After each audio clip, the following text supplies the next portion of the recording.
Welcome back to the Football Tribe UG channel. Robert Kesakos is the usual suspects. Welcome back to yet another live broadcast on your favorite football updates channel. It's a pleasure to be back. Yes, we are late. We should have been here 46 minutes ago, but it's just one of those days where you sit and wonder whether you really have the guts to pull this off. So I was sort of there, wondering whether I should get on here and do this. And it's just one of those days when you feel a little bit off, if we are being honest. It is what it is. I won't lie to you. Sometimes you're just not in the right mind space to. But I decided, why not? At least let's give it a couple of minutes and talk over a few things. I thought there's some really purposeful things that we can discuss. So please indulge me as I have our audios tested to make sure everything does check out before we even go any further. Plenty is happening. But of course, you know that during the international break or the course of the international break, our attention towards the respective national teams is very minimal. I know some games will come tomorrow. Some games are continuing today, and things like that. So we will try and keep up with some of the events. For example, yesterday, we did follow up on that game between Spain and Georgia, which Spain won by 2-0. So it does happen. It's the nature of things. Even today, there was World Cup qualifiers across, different teams on the European scene, of course, as well as elsewhere on the African continent, including Niger beating up against Zambia by 1-0. Chad lost to Central African Republic by 3-2. As we speak, Ghana lead 1-0 against Comoros, while Mali are 3-up against Madagascar in the World Cup qualifiers for CAF. On the side of UEFA, Scotland beat up against Belarus by 2-1, while Denmark put 3 past Greece. Netherlands put 4 past Finland, while Lithuania lost to Poland by 2-0. San Marino lost to Cyprus by 4-0, while Romania won by 1-0 against Austria. So those are some of the results in case you needed to know what's happening on that of things in as far as the FIFA World Cup qualifiers for 2026 go down. But also, might I mention that tonight our focus will be on Crystal Palace, who are in talks to extend the contract of Austrian manager Oliver Glasner. It's something that we've talked about according to different sources. So we're going to explore that a bit further. For those of you that care to know, it's something we talked about in a video that we put out about 4 days ago. That Oliver Glasner wants that Manchester United job. So for those of you that care to remember, or those of you that have gone over to the channel and watched that video, you must be knowing, you should be already up to date in as far as those things go. Then the other thing that I must say, or we must talk about, is in the last couple of days, it's come to light that Turkish and James have left AFTV. So we will be talking a little bit about that. Since we are in the similar sort of digital space in terms of content creation and things like that. So we'll have a little chat about that, and everything else will depend on your submissions in as far as this particular broadcast is concerned. Jesus Christ, I'm struggling with a bit of balance. I don't know if you guys are experiencing it, but yeah, I seem to be experiencing a bit of imbalance. And then tomorrow, if all goes well, we do expect to have an interview with a Manchester United fan, the one and only Kasuku Kuku Wazabanga Semanehine. For those of you that are not well accustomed with the name, He's a YouTuber, one of the biggest YouTubers in the country, if not the biggest. So yeah, we will be having an interview if all goes well with him tomorrow, if everything goes according to plan. And I'm hoping it does, and I'm really, really hoping it does. It's one of those things that I want us to sit down and do because there's plenty for us to talk about. I had hoped to do it last week, but due to a very, very tight schedule on the side, were unable to pull it off. So I'm really, really hoping that the dominoes do fall in place this week and we get that out of the way. So please look forward to that one. I'll be alerting you as soon as that is done, and we will have it on the channel. The last time we had an interview, I think was sometime this year. Was it around February? Yeah. So it's been many, many months ever since then, and a lot has changed, both for us on the channel and perhaps for him. And the reason as to why we seek for his views is particularly recently was over there in the UK during his, I don't want to call it a European tour, but he's doing his trip to Old Trafford, and things like that. So we'll get to speak about that and more about match day experience and everything in that regard. We'll have a chat about Ugandan football in the context in which it does find itself in present day. So anyways, let's kickstart things off with Crystal Palace because the Crystal Palace chairman, that's Steve Parish, was recently on TalkSport, and during his interview on TalkSport, he did acknowledge that early conversations had taken place with the 51-year-old Oliver Glasner over new contract terms or contract renewal talks.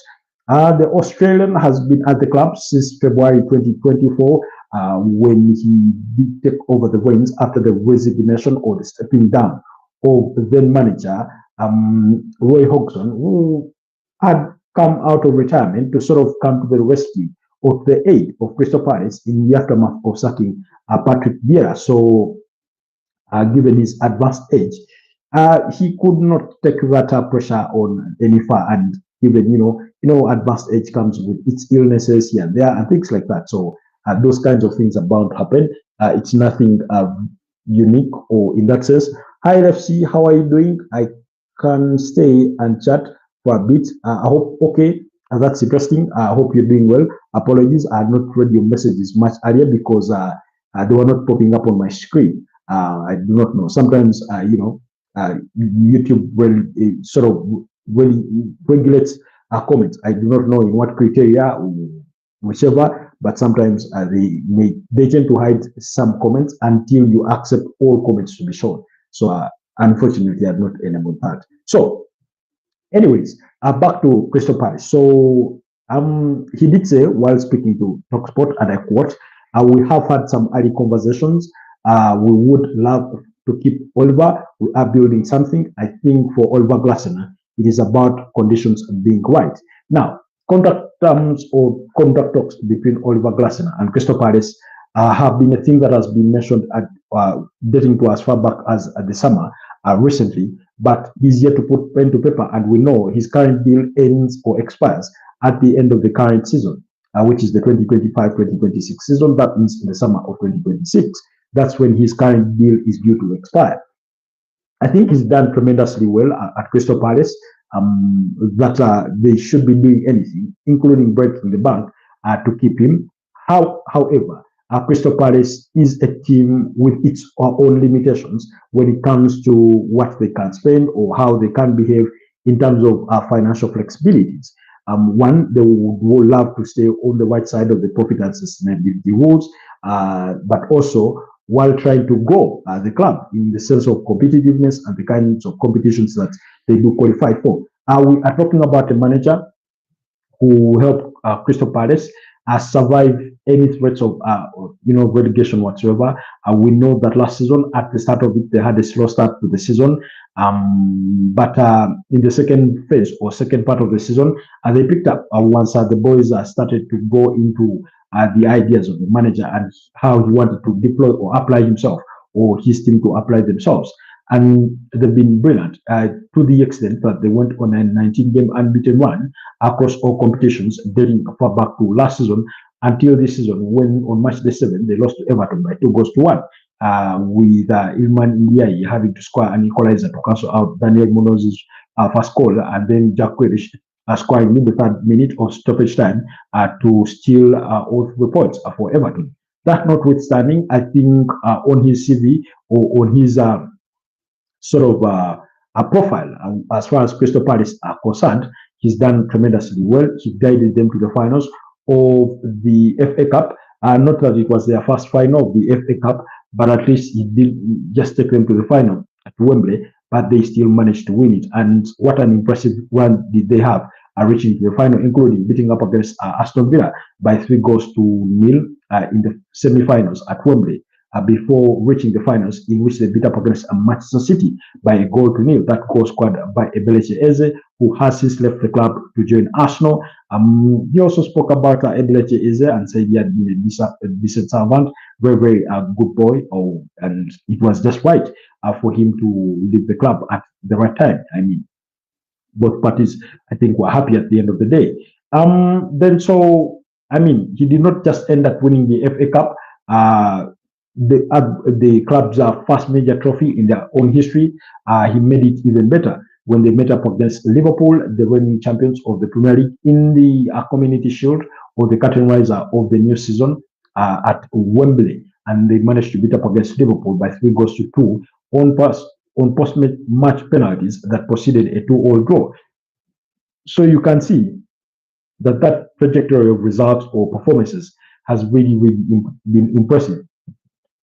And then one would have imagined maybe they would have had a bit of a struggle or a difficult start to the start of the season, given their slow business in as far as the transfer window is concerned. Yes, they did some business here and there, but it wasn't really much to turn heads or to give you the promise that Crystal Palace are going to be a very, very different team this season. But of course, they managed to bring in some players, the likes of Jeremy Pino, who has been quite so far good, has had a decent start to his Crystal Palace career. But the man in charge, that's at the helm in Oliver Glasner. We're talking about the man who guided Eintracht Frankfurt to a UEFA Europa League triumph or trophy in 2022. He came with that, experience of winning silverware. Now this season, of course, by the virtue of the fact that they won the FA Cup, they did qualify directly to the UEFA Europa League. However, they were demoted to the UEFA Conference League, having been found in breach of the Malt Club ownership rules when their then shareholder, John Textor, who also is a shareholder in Olympic Lyon, a team that was bound to be in the same competition as Crystal Palace in the UEFA Europa League, led to their demotion to the UEFA Conference League, and then Nottingham Forest were subsequently promoted to the UEFA Europa League. That notwithstanding, they are still in Europe, in a less of an ideal situation. They would have loved to be in the UEFA Europa League, but they are in the UEFA Conference League, in which they managed to beat up against, I think, Dynamo Kiev in their previous meeting by 2-0. In as far as that competition is concerned, that was last week on Thursday. So then they've gone on to have a decent start to the Premier League season, having lost only one game. I think they've had about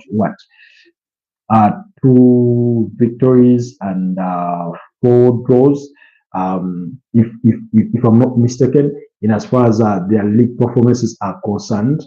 So there's plenty to be positive about in as far as this Crystal Palace side is concerned. Yes, let's look. Yes, 3 victories, 3 draws, giving them 12 points on the Premier League globe, sitting in 6th place. They're just 4 points behind the current table leaders, Arsenal, who are at 16 points. So, I mean, that's a very, very impressive start to a campaign. I think they couldn't have asked to have it any other way or any better than that. They've also been defensively solid in as far as this season is concerned. They've only conceded 5 goals so far this season. However, they do not score too many as well. They only scored 9. I think that is the least amount of goals scored by any team in the top 7 so far this season. So, okay. We'll be back in 15 minutes. I promise this time around. Okay. I hope you'll be true to your promise, LFC. But yeah, I'll be waiting for you in case you do manage to get back. So, In other words, we're talking about a manager who's literally done everything right. Like I said, at the start of last season, they had their struggles, but they managed to pull themselves out of that sort of hole. They dug themselves out, and yeah, they went on to have a very, very successful season, more than any Crystal Palace manager has managed to have with them. So, still, while speaking about that, um, he did say it's absolutely it's about everything being in a way that he enjoys his work and he finds the conditions favorable to achieve. Oliver wants to win things. He makes no secret of that. That's what he, that's what he is in football for. So if we can align those interests, then hopefully we can make something happen. So in other words, I mean, Oliver Glasner is a very, very ambitious manager. There's been all sorts of reports that he's part of the reason as why he's yet or is reluctant to put pen to paper on a new contract is he wants to have test for greener pastures, and he does expect sooner or later that there will be a vacancy among some of the big teams across Europe. The reports are linking him with a potential move back to German with Bayer Leverkusen interested, but that never materialized. And now reports linking him with the possibility of joining Manchester United have been around, and that would favor that kind of job. There've been speculation with some other bigger teams in Germany, but I mean it's all speculation. So when he says he's made it no secret that he wants to win big things or he wants to win things, I mean that's what all managers are in for it, whether it's competitions. Now, depending on what teams they do manage, of course, when you're managing a team like Crystal Palace, usually your ambition to win the league is more or less non-existent. It's sort of a fat dream that you can only wish for, but in reality or on paper, you know that it's a whole mountain to climb. And whereas it's ambitious to have it as a dream, based on the kind of squad depth and that kind of thing, it doesn't happen very often that you have a small team the size of Crystal Palace, the way we saw Leicester City back in 2015, will go on to win the Premier League title. Those are the outliers on the few occasions that these things have happened. You look at their squad, and it's not a better place to compete with the likes of Liverpool, Arsenal, Manchester City, Chelsea, in that sort of sense. So it's I mean, if somebody told you that Crystal Palace were going to compete for the Premier League title this season, you could literally laugh it off. You could literally laugh it off. Of course, they do have the basics, but when you look at their squad overall, so for example, their number one goalkeeper is Dean Henderson, Remy Matthews, and Walter Benitez. Those are the goalkeepers that they do have within their ranks. You look at their defenders, they do have Daniel Munoz, Tyreek Mitchell, Maxence Lacrosse, Mark Gui, who we know that, or McKay, who almost joined Liverpool, Nathan El Kleiny. I mean, he's no longer the Nathan El Kleiny that we saw make the switch to Liverpool at some point.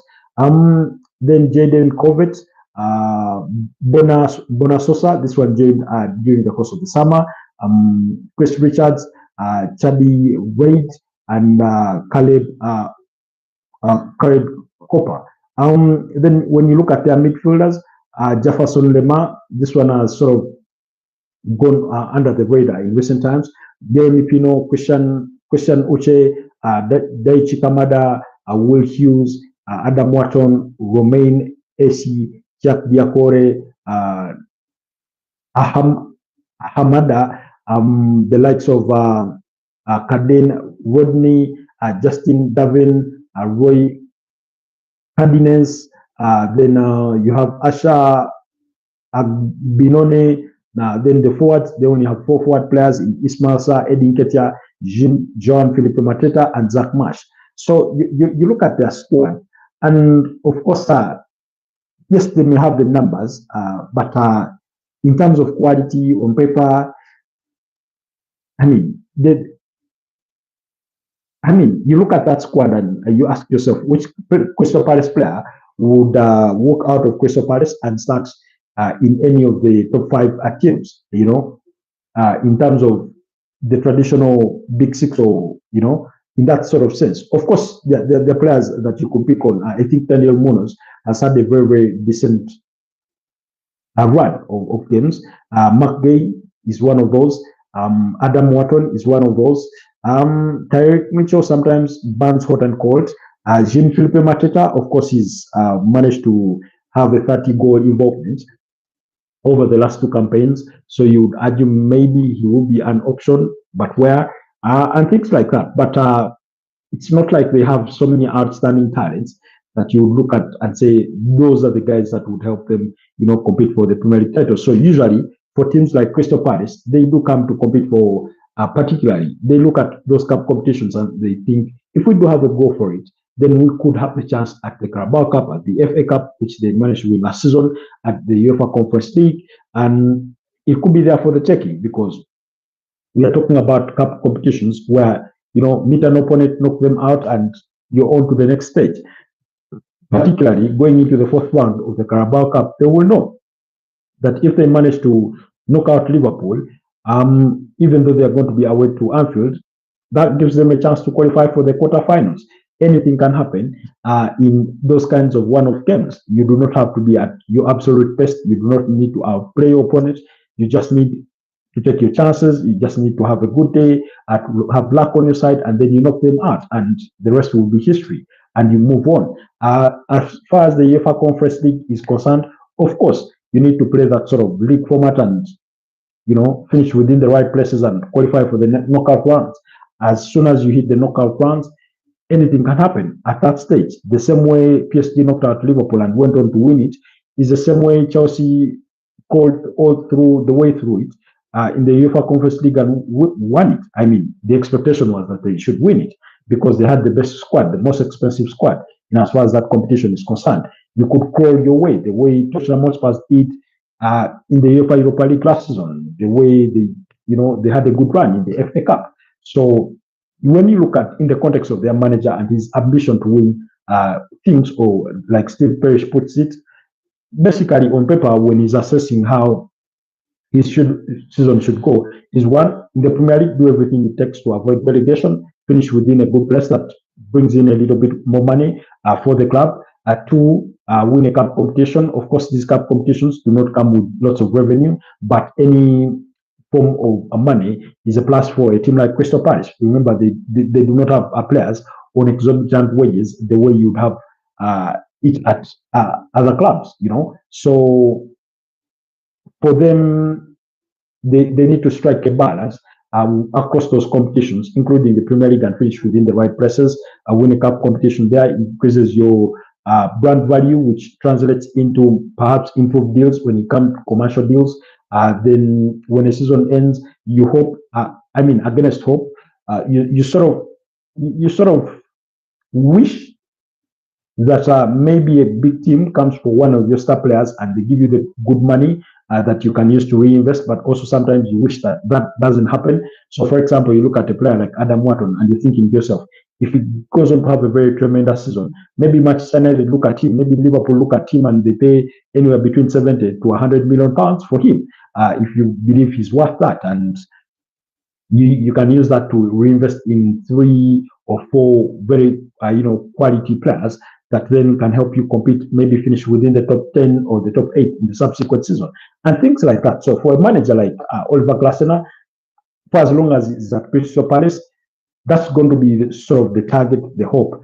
And then as he himself, as he wins things or as he does tremendously well with Crystal Palace, he gets to grow his CV and then gets to be considered by the big teams where it's a dream job. So, for example, if let's say Man United decided to drop Ruben Amorim today and they went in for Oliver Glasner tomorrow, I do not think he would hesitate to join Manchester United. It would be a dream role. Of course, he would go knowing that there are difficulties at Manchester United, but sometimes you're like, I'd rather try and fail, but as opposed to failing to try at all. And that sort of sense we in that way. So those contract talks continue. We do not know whether eventually they will come to an agreement. We know that the manager expressed his bit of frustration for a lack of investment. in as far as the transfer window was concerned. Uh, uh, During the course of the summer, because he thought they should have done more, and also not just more, but on time as well, on time, in that sort of sense, So you look at that and think to yourself, maybe, just maybe. So it's bit, it's a bit it's a bit difficult. It's not as simple as you'd want to call it. It's not as simple as you would want to call it. But they know. So, for example, during the course of the summer, the players they brought in were JD Covet from, I think, Tolu. Then they brought in Christian Uche, Jeremy Pino, Walter Bentes, Ben Chilwell. Okay, no, Ben Chilwell was during the. So that was during Ben Chilwell went to Strasbourg. Sorry, that was in the January transfer window. But yeah, they brought in majorly 4 players: Jeremy Pino, Walter Bentes, Christian Uche, and Jade Covet. Of course, they did. They during that same period, they lost a number of them, but majority of them were youngsters going out on loan and things like that. Then players whose contracts went out and things like that. But the Ebeleche Eze was one of those significant departures. Maybe Otson Eduardo, but again, not one of the best players that you could look to. Ever since Oliver Glasner decided to rely on Jean-Philippe Macheta, he fell far down the pecking order. That he struggled for playing time. In any case, even Edin Ketia does struggle for playing time in that sort of sense. Anyways, allow me. Okay, before we move on. So I'm back, Ali. Okay, good to have you back, LFC. So the possibility of Oliver Glasner not renewing his contract and he decides to move on is there. Then just as much as there's a possibility of him maybe to extend his contract by a year or two, and possibly one of the things he will be looking out for will be if a good offer comes for him from a club, maybe Crystal Palace gets a certain level of compensation, or he will have an upper hand in those negotiations, given where he is at the moment, given what he's won for the club. I think they won't push their luck too much to say we will demand for £15 million if a good offer comes for you as compensation fee. You will have a good negotiating hand. Or then on the other side, but he will also want to be fair to Crystal Palace for giving him the chance and being a bit patient with him, especially for the start of last season when results were not going his way. They decided to stick with him. In other clubs or other situations, sometimes club owners or minders or managers get to push that panic button and they make managerial changes, but they stuck with him, and all that paid off. So, anyways, moving away from that, let's quickly go to AFTV. Why Turkish and James left AFTV? Now, before I give you the actual reasons as to why they left. Hi, Pedri, you say I'm sleeping. Wow, you're sleeping. Anyway, tomorrow is a Monday, so I know school will be up for you. I have got any plans? Have you got any plans for Christmas? Oh, you just woke up. Okay. Then what are you going to do in the rest of the night? Pedri, if you've just woken up, because that's interesting. Have you got any plans for Christmas? If I'm being honest, I've not yet planned that further ahead. Things have been a bit difficult in the last couple of weeks or months, if I'm being honest. So I've not planned that much ahead. I wouldn't sit here and say I have plans, but I'm hoping that perhaps by the end of November, I'll have figured it out in regards to what I intend to do during the Christmas period. But in any case, it's always a busy football season. So pushing on with giving you the best content will be one of those plans. But also, I'll be hoping that maybe by that time, I've got another phone to replace the one that I'm using that is half broken, Santa coming. The only Santa I would hope for is one that should be coming around May, around April or May. If Arsenal go on to win the Premier League title, that's the only Santa I want. But anyways, we do have secret Santa in certain forms. Pedro says I wake up for 10 minutes and then I drink pineapple juice and go back to sleep. Jesus Christ! Let me hope you're not sleepwalking. Aha, Mrs. Claus. Let me hope, Pedro, you're not sleepwalking. We could be here and you're sleepwalking into this broadcast, and by tomorrow morning you won't remember any of this that just happened. You know, you won't be you won't remember that you read a comment that came from LFC. But yeah, about Turkish and James leaving AFTV. Of course, they are not the first. One of those that have gone before is Troops. We know, when you're in the sort of a position, let's say Robbie Weil finds himself in, and I do not know the details to which, but one thing I know about we human beings is we are hard to manage. We're not easy. Does KFC support Liverpool? It's LFC, not KFC. Unless you want to buy him some KFC supports Barcelona. Unless you want to buy him some KFC, but it's LFC. Yes, he does support Liverpool. For clarification, KFC stands for Kampala Fried Chicken. By the way, let's be guided. It stands for Kampala Fried Chicken. In case you're wondering. But yeah, I was saying we human beings are not easy to manage because unlike machines, human beings come with emotions. They come with sensitivities. So in an organization like AFTV, you're not always going to see eye to eye. There are things you will disagree with people on, for whom they will become departing points.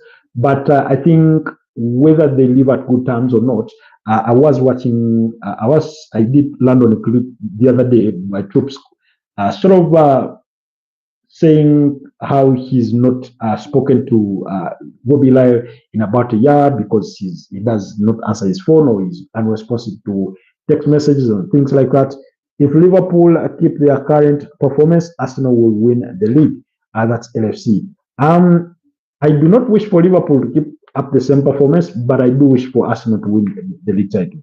I wake up for 10 minutes and drink for for eh, pomegranate juice and go to sleep. Okay. I mean, when was the last time I woke up to take a drink and then go back to sleep? I mean, if I do wake up, I struggle to go back to sleep, at least for about an hour or so. And I always wonder how people wake up and then just go back. It's like they sort of get up and sleepwalk into going to do whatever it is they want to do, whether it's to use the bathroom and then they literally walk back to bed as if they remained in a state of sleep. Uh, I'm always, surprised unless I had a very, very long tiresome day where my body is physically strained. But yeah, it really, really needs that rest. But I would struggle through that. So, anyways, so Troops did say that. So the point is that, or the beauty of it all, that all those that live do not live as the same persons that they were when they joined, and they are better persons. Many of them have created their own forums. I do not know much, but I do know that Turkish has his own channel. I know Troops has his own channel. I know James has his channels. I think one is called the Gunners Group, and then, sorry, the Gunners Group, is it? And then he has James something. So yeah, they have their own forums where they can go share their insights, opinions about the club and football in general. Of course, given their sort of personalities, AFTV will miss those personalities in terms of what their content consumers are accustomed to. But yeah, those things happen and you accept them and you move on. I like mayonnaise with apple juice. It's so good. Mayonnaise with apple juice. Wait, you eat mayonnaise with apple juice along with apple juice, or you mix mayonnaise in apple juice? Jesus Christ, what kind of combination is that? What are you, what are you taking over there? To use the words of former Liverpool uh, director, he did ask when Arsenal bid £40 million plus £1 for Luis Suarez. What are they smoking over there at the Emirates? So, what are you smoking over there, Pedri? Anyway, anyway, I'm not a foodie. I'm not anything. I'm no expert on the juices, but I'm just trying to conjure in my mind what kind of combination you refer to when you say apple juice with mayonnaise, unless mayonnaise means something entirely different. Uh, you say it's very good for breakfast. Okay, I mean, I'm just trying to imagine what it is. When was the last time I had mayonnaise? Oh, maybe it's been what? Almost 2 years? No, actually, more than 2 years ever since I last had mayonnaise. So, for James, I think James will be a very very missed figure in the in the AFTV works because he's very good when analyzing the game tactically with their tactical insights. There's a gentleman whose name I forget with whom they would sit and review games from a tactical perspective, and he was very insightful in those kinds of deeper analysis. Then Turkish man of very strong opinion. He's for lack of a better term, he's a doubting Thomas. Oftentimes, he needs to be proven otherwise for him to believe that something will actually happen. He's one of those that has been of a strong opinion that maybe Arteta is not the guy to get Arsenal over the line. Again, maybe like him, many others are waiting to be proven right. It's very good for breakfast with tuna and chocolate.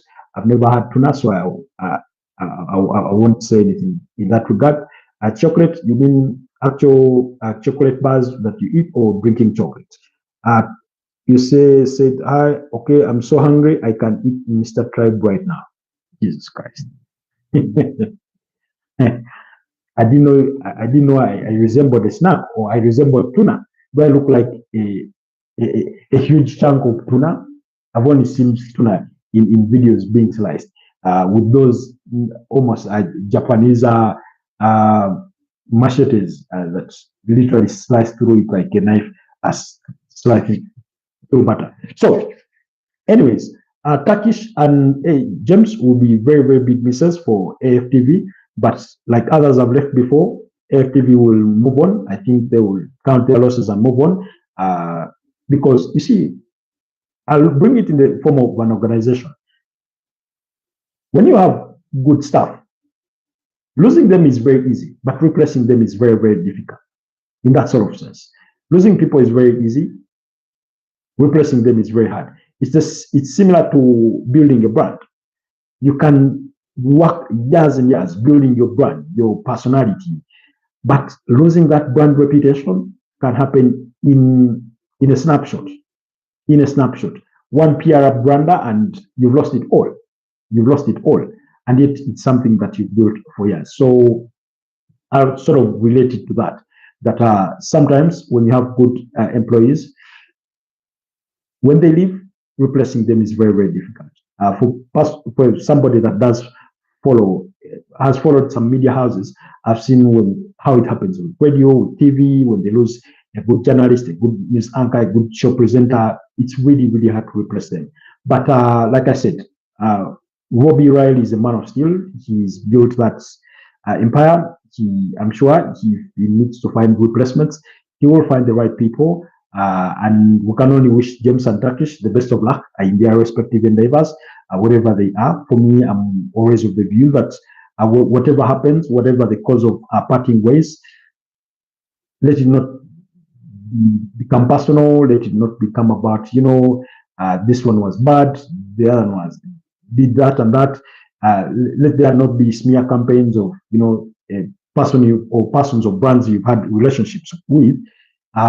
Just be thankful that instead of being regretful that it ended, be grateful that it happened in the first place, and move on with life. Of course, there are painful things that you lose something, But sometimes when one door closes, another opens. So I'll take it in that spirit. So for the particular reasons as to why they actually left, I cannot sit here and tell you that this is the actual reason as so and so left, as to why Tax left, as to why James left. But like I said, sometimes it's a difference of opinion, or it's a non-negotiable, or employees sometimes I do not know the context within which they work with Robbie Life or within which they work with him. So I won't say sit here and say maybe it was absenteeism that somebody decided no, you missed so many days of work. I think this cannot happen anymore. I think we should let you go. I do not know. So whatever the actual reasons as to why they left, we will wait to hear from them. If they so feel like they needs be that they reveal to us why they actually left. If they choose to keep it to themselves, well and good. For me, I would always prefer it be that way. Keep it to yourself, why you left, and just say, yeah, maybe for personal reasons or for circumstances beyond your control. Keep it simple and move on. That's how I would put it. You say no, you look like Vincent Abaka from Cameroon. Vincent Abaka, the one that's quite spectacular in the 2022 World Cup. Mr. Tribe, choose between a child or shoes. I choose between a child or shoes. A child any day. I mean, I love shoes. I love a nice shoe, but I cannot compare human life to a shoe. I mean, as much as we love material things and things like that, a child, I mean, those two are almost incomparable in my world, at least. In my world, at least, I'll choose a child any day, adopted or not. I'll choose a child, especially there's a beauty about watching them grow in a way. There's something particularly, their innocence and all that. So I'll choose a child over shoes, unless you meant it as a metaphor for something else. But yeah, that would be my choice. That would be my choice. So I think we've tackled it all. Crystal Palace and Glasner, Turkish and James, why they left AFTV. So I'd say that's about it. Meanwhile, I want to say thank you to all our new subscribers. I think we're at about 1,991 last I checked. I hope we make it to 2,000 subscribers. That's the objective.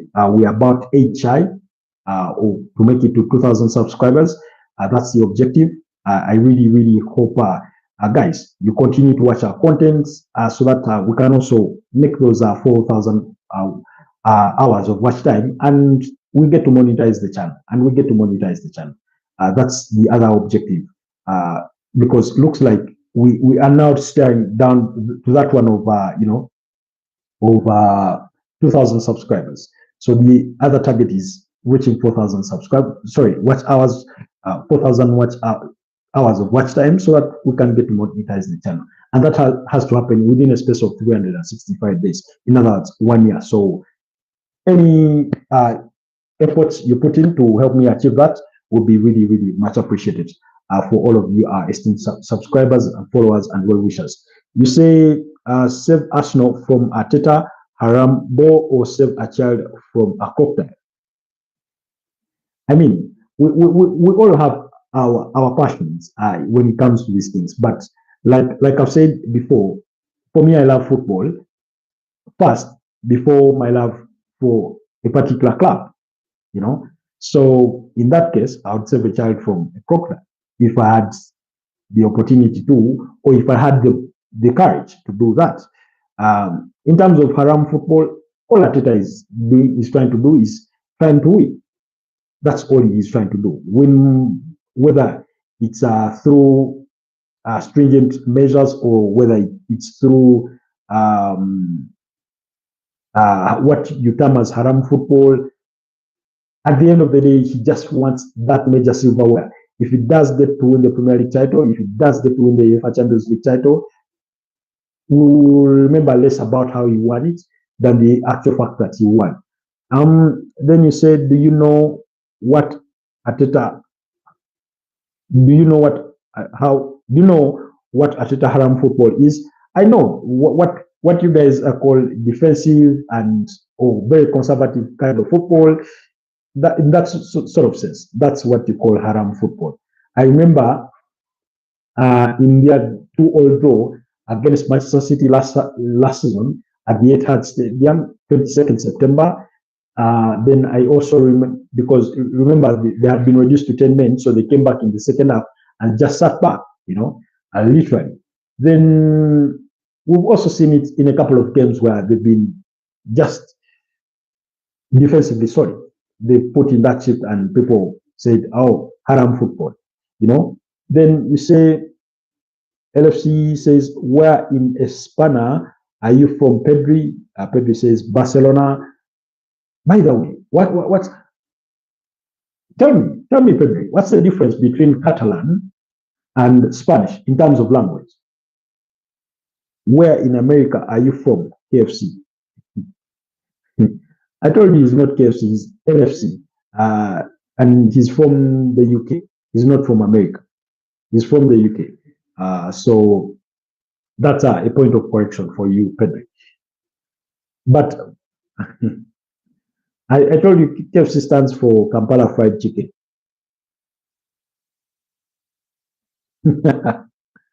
7 hours. What is it? I see what you did there. From Ireland. Ireland. All along, and by the way, all along I thought you were from the city of Liverpool. I thought Catalan basically a mix of broken French. Catalan is basically a mix of broken French and Spanish, but the Spanish is old. Normal Spanish is just Spanish. Okay. Thanks for that. Ordinarily, I thought that Catalan or Catalonia was simply a region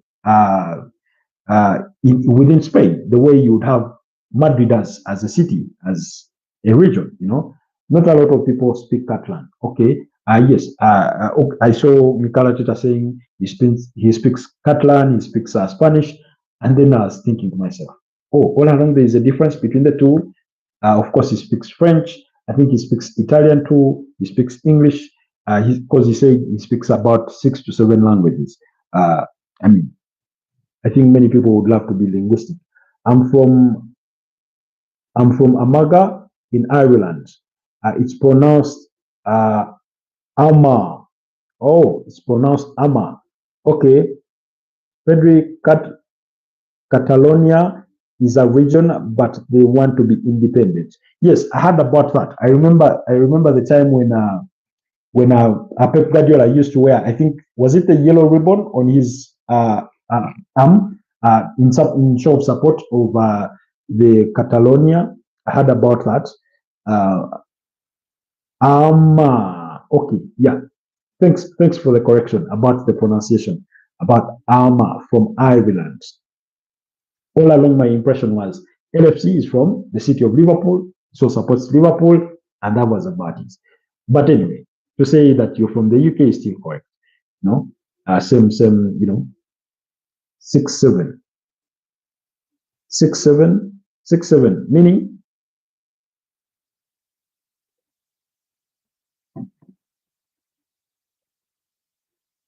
Mr. Tribe, I'm coming to Uganda. You're welcome any day. I'll take you around Kampala to tour around. Good pronunciation. Thank you. Pedri, if you do come to Uganda, I'll take you around Kampala. You say right now, you're kidding. I know. You said you have school, so you said you have school, unless you're doing an exchange program in Uganda, and that was something to be the one bringing you to Uganda at the moment. I've seen a couple of students come to Uganda in exchange programs. I'd love to go to Uganda. Please feel free to come anytime. Whether you want to come for a vacation or to go see our wildlife, I'll gladly take you around Kampala and show you a couple of places. And you see what many people on the internet describe as organized chaos in Uganda because of the so many borders we have within our capital. I can come. It's okay, Pedri. If you can come, just let me know when you hope to land. I can help organize, pick you up from the airport to wherever you may have booked yourself to stay at a hotel, at a motel, at an Airbnb, and yeah, and we organize and I show you around Kampala. You say after I finish my pineapple juice and this, I can come. Maybe there you mean you're going to come in goods. My best friend Robert, uh, Wesakos. Wesakos. Is there a swimming pool in Uganda? Jesus Christ. What do you think Uganda is? Uganda is a normal country like any other. The swimming pools, of course, are there. Okay. Now, of course, development-wise, we cannot relate it to Europe, where you guys are. You know? But we do have some good roads. We also have the bad ones, but we also have some good roads, especially on the highways. We do have the swimming pools. They're there. 5-star hotels, 4-star hotels. We have resorts. We have beaches. We have that's along the coast of Lake Victoria. We do have very many rivers, game parks that you can tour or you can visit. You can go gorilla trekking in the southwestern part of the country. You can go, hiking of Mountain Wenzori, snow capped. That's in the Kasese region. You can go so many places. You can do, bird viewing. A lot of people do that. You can go visit the largest game park within the country. It's called Maction Falls. You get to see the Maction Falls, the strongest falls in Africa. There's plenty to see. The culture, the food, and so many things that you can enjoy about Uganda. So, yeah, the good things are there in Uganda. Forget what people often, the stereotyping that happens on the internet sometimes. You say, I think Pedri is bullshitting. I understand. Oh, no, that's a bad word, Mr. Tribe. What bad word did I use? Please correct me if correct me on the word. KFC is a role model. LFC bro. LFC, he's just messing with you. He's just messing with you. He's just messing with you. He's typing that intentionally, I'm sure. He's just messing with you. What's that? LFC, Pedri. He's just messing with you. That I know for a fact. I know he's only messing. Yeah. Yeah. So, yeah. Okay, it's only a joke. Yeah, yeah. I know. You remember the time he was insinuating about who was it? Some guy, one of our usual suspects from Malaysia. Was it Malaysia or Indonesia? One of those. London fried chicken is LFC. London has no fried chicken. The only fried chicken they have is KFC. Liverpool fried chicken. They don't eat chicken in Liverpool, by the way. I don't know if you know that. And you can take that to the bank.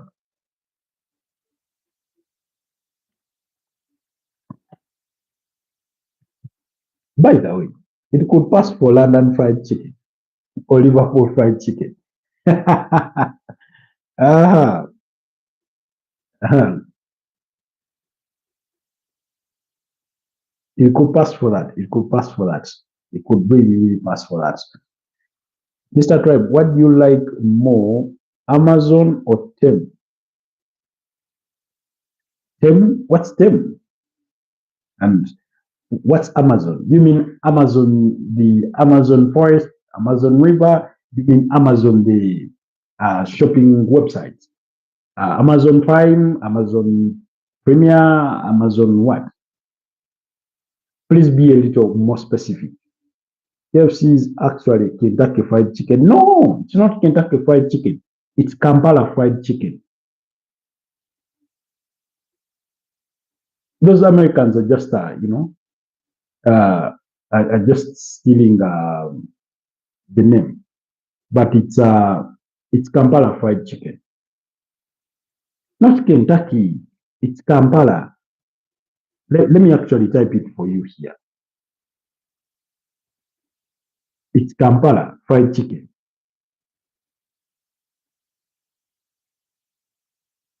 Don't you see? It does make sense.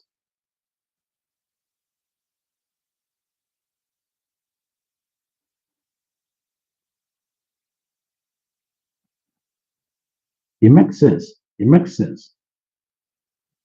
Actually, somebody had typed it for us already.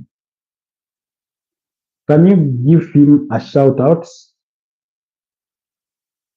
8 miles. 8 miles. 8 miles. Who is 8 miles? Anyways, guys. So, okay, what are you guys looking forward to upon the return of club football? What are you guys looking forward to? LFC, are you looking forward to that game against Manchester United at Anfield? You know, that they've given you headache over the last two games at Anfield. My real name is Nick. Is Nick Ga. Wow, it's quite a unique name. The GERR. I'm so looking forward to it. Okay, let's hope you'll bounce back to winning ways. We know Man United struggle to win games away from home, but we know that they tend to put on at least a good show. They put on one over the last two games at Anfield. Then when you rewind it back to the third game, that's when they got beat by 7-0. So, while they can put on a good show, they can also be very, very bad. It's action. In only joking, it's not Nick. Okay. You'll want to lie about your names. It's pronounced Sean, like Sean Paul. Okay. Or like Sean Dyche. Or like Luke Shaw. Anyways, so Pedri, what are you looking forward to at the return of club football? Who will be Barcelona be up against? Well done, good pronunciation. Kudos. Yeah. Yes, the likes of Sean Dyche, Shanapo. So yeah, particularly I'm looking forward to that game between Man United and Liverpool. I think it's going to be a very, very interesting game. Then Chelsea versus Nottingham Forest, because Ange Postecoglou is going to be under a bit of pressure coming into that fixture. Those are some of the games that I'll be looking forward to when the Premier League does return. In as far as match day 8 is concerned, of course, the game, the London derby between Arsenal and Fulham, because we know that Fulham was one of those teams that troubled Arsenal last season. So you remember they had a 2-2 draw. I think Arsenal won the game by 2-1 at the Emirates, but they had a 1-1 draw in the earlier fixture. Then when you go back to the previous season, Fulham, that is last season, but Fulham beat up against Arsenal by 2-1 at Craven Cottage, and then forced them into a 2-2 draw at the Emirates Stadium. So there's some scores to settle in that fixture. LFC, you say 8 miles is my friend. Can you give him a shout out? He watches these videos. Okay, special shout outs to you, 8 miles. You could be saying 8 miles is your friend when you're talking about your girlfriend or future wife. Just kidding. I'm just kidding. Anyways, special shout outs to him or her. You didn't clarify on the agenda. Special shout outs to them. Please thank them so much on my behalf for dedicating whatever time they do dedicate to watching the channel. And I hope they do find the courage to subscribe. They may not be an internet junkie like many of us, but I hope they find it within their wisdom to subscribe to the channel to help us grow to 2,000 subscribers and beyond, and also, achieve those 4 hours of what's so rude. What's so rude? The fact that you did not clarify on the gender, or the fact that I insinuated uh, he was addressing me and LFC.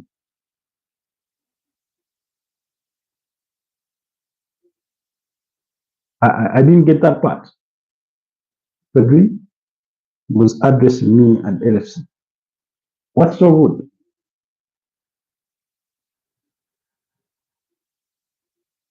Clarify on what you find. The joke, the insinuation, or what? What part exactly?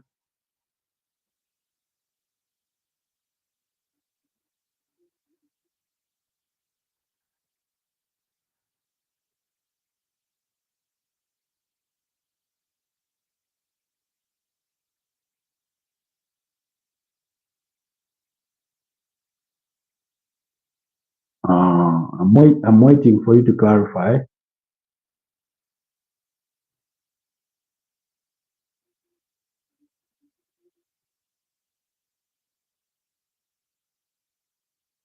Before we wrap this broadcast up, before we wrap it up, because it's 47 minutes past midnight. So I'm thinking we can call it tonight. But I wanted you to first clarify on what you termed as vote before I sign out.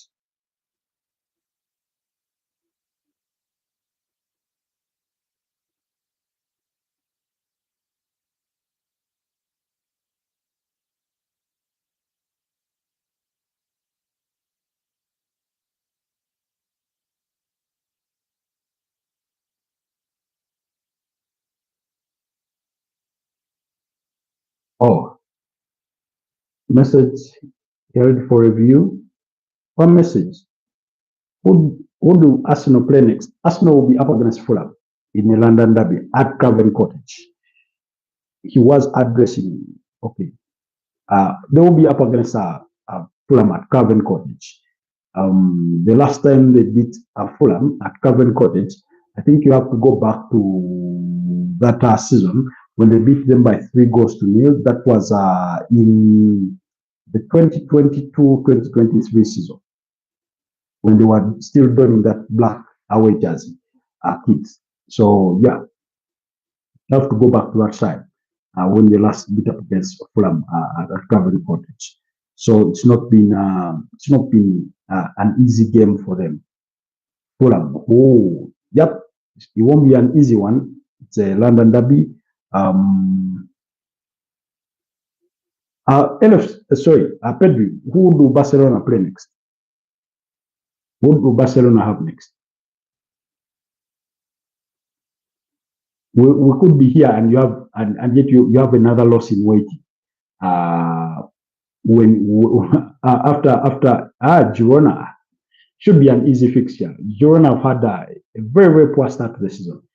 You can almost forget that you may actually not believe it that a season ago it was the team playing in the UEFA Champions League, having come third on the La Liga standings prior to that. I mean, what went wrong so quickly? Because literally they've gone from one extreme end to another. It's almost the equivalent of trying to win the league, and then the subsequent season you're fighting against relegation. I know they are not traditionally one of the big teams, but yeah, I think that should be a very winnable fixture for Barcelona to get back to winning ways, and I'm sure Hansi Flick will be charging his boys to go ahead and do that before we return for the UEFA Champions League, because after those games we will have UEFA Champions League fixtures in that in the midweek subsequent to that, you know, in the midweek subsequent to the weekend, we will have Champions League games. Barcelona will be at home against Olympiacos. Arsenal will be at home against Atletico de Madrid. Very, very difficult fixture for them. Liverpool will be away to Eintracht Frankfurt and things like that. So yeah. Anyways, guys, it's been a pleasure doing this with you. I want to wish you a blessed night. Thank you so much, Pedri and LFC, for making this broadcast worthwhile. Initially, I thought it would last only about 25 minutes or 20, but you made it worthwhile, and it lasted for an hour and 5 minutes. So have yourselves a blessed night, and let's link up tomorrow. Bye bye for now.